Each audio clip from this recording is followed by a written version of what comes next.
Hey there friends, and thanks for joining me, and today is video number 4 in this quick little raised garden bed series I have, and it's the final video in this little mini series.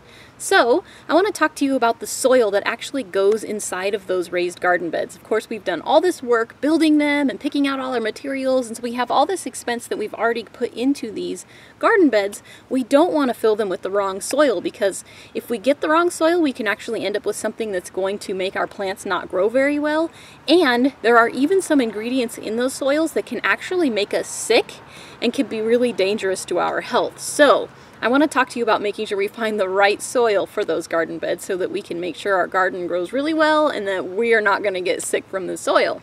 So first, let's talk about some of the free options on places where we can actually get this soil. Of course, there is always listed for, free section or things like that on Craigslist or, different Facebook groups and things like that. I will say that this method is by far the most work, because most of the time you have to pull up to someone's house and then shovel it all into your truck and then bring it all back out. Whereas the second place where you can get it from would be like a landscape company or something like that. They actually just fill your truck with it, so you only have to shovel it once to get it out of the truck and then into your garden beds. So do keep that in mind. Getting it for free is probably going to be the most work. Oftentimes it's just straight like topsoil, and so it's going to be needing amended. You're going to have to add some things to aerate it if you have, really heavy clay in your area and that sort of thing. So yeah, do keep that in mind. Even if the soil is free, you're probably going to have to, still have some expenses with it in order to make it more, able to be used in those raised garden beds, because like I mentioned in the first video, I think it was, about whether or not a raised garden bed is right for you, a lot of the reasons why we even have these raised garden beds is to, make the soil better than what we have. And so if we just fill it with straight, heavy topsoil, it's probably going to be too heavy for the plants to grow, and we're going to need something more added to it. So there you go. The next method would be to mix your own, which a lot of people really do enjoy. There's the square foot gardening method, which uses a lot of peat moss and then some compost and things like that. So mixing your own is definitely an option too. And then the next method would be like I mentioned earlier, the landscape companies. This is probably the most common method, because you don't have to do all this research on what is in them, what is the right ratios, and then doing all the work of actually trying to mix it all together and all this. And so really common choice to buy it from the landscape companies. Frequently they will add topsoil to it. This is good. The topsoil that you can get from a landscape company is almost always going to be better than what you can get, just some free dirt on Craigslist or something like that, because sometimes the free stuff that's listed is because somebody is doing some excavating work. Maybe they're doing an addition on their house, or it's, a new neighborhood or something, and they're digging way, way, way down for, that crawl space or basement or whatever.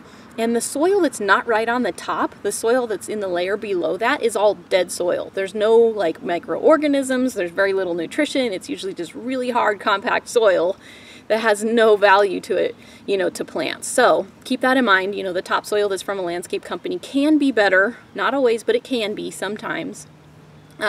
Frequently, the landscape companies will add sand to it. Personally, I'm not a big fan of adding the sand to it, because that actually aids to compaction. So, if you have heavy clay, adding sand can actually be, bad for your soil. There are definitely better things that you can add, but I've noticed that the landscape companies are actually getting away from this recently. They're adding different amendments and things like that.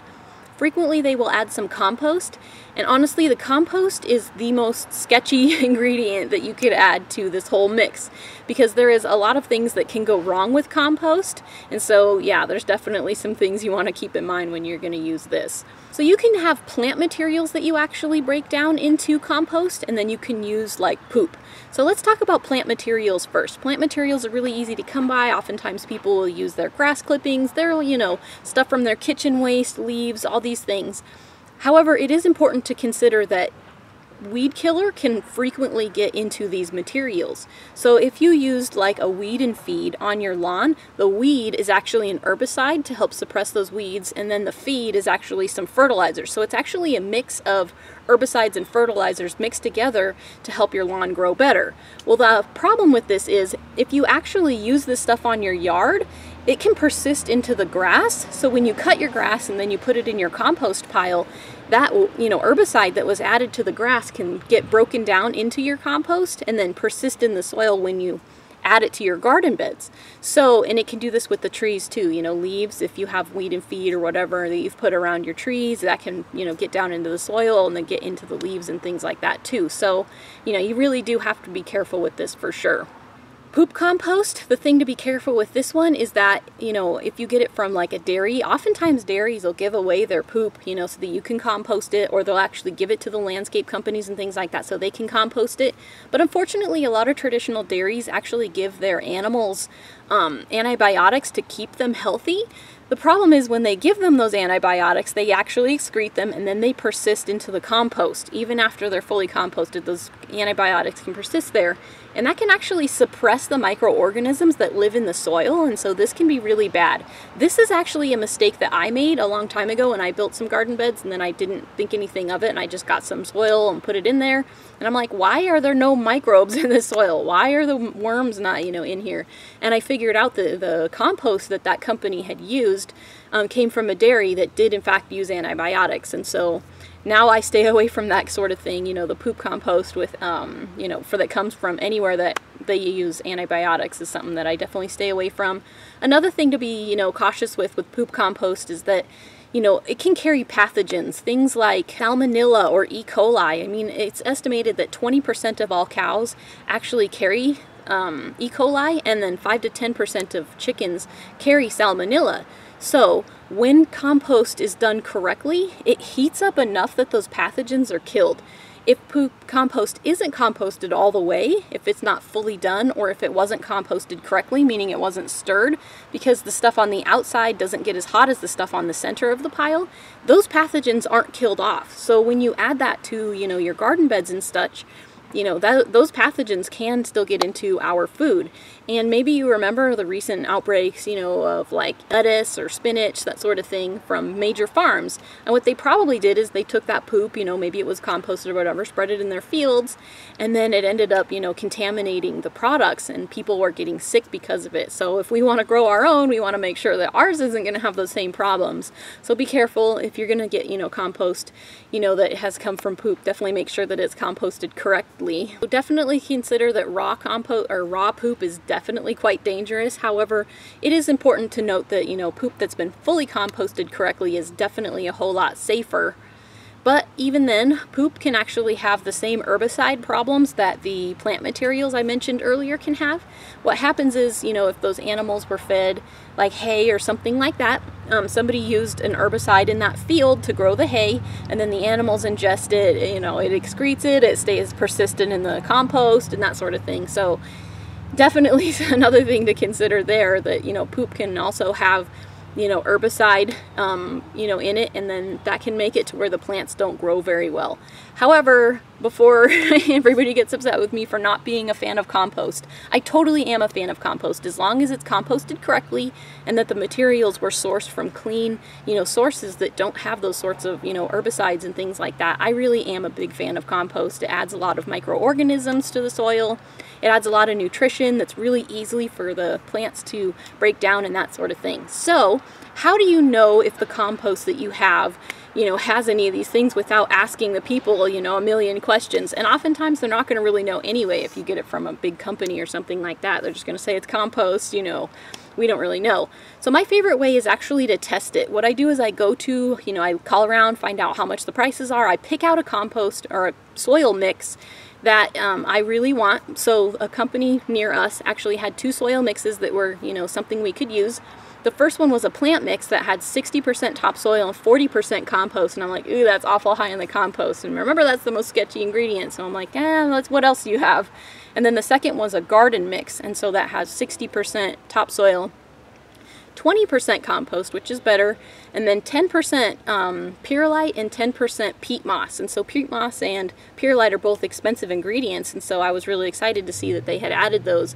Plus that compost was brought to a lower level, which is good because then I don't have to worry so much about something being in it and contaminating it. And also I can find my own compost and then add it later if I wanted to without having to have it in that mix already. So I chose who the company I wanted to go through was, the soil mix that I specifically wanted.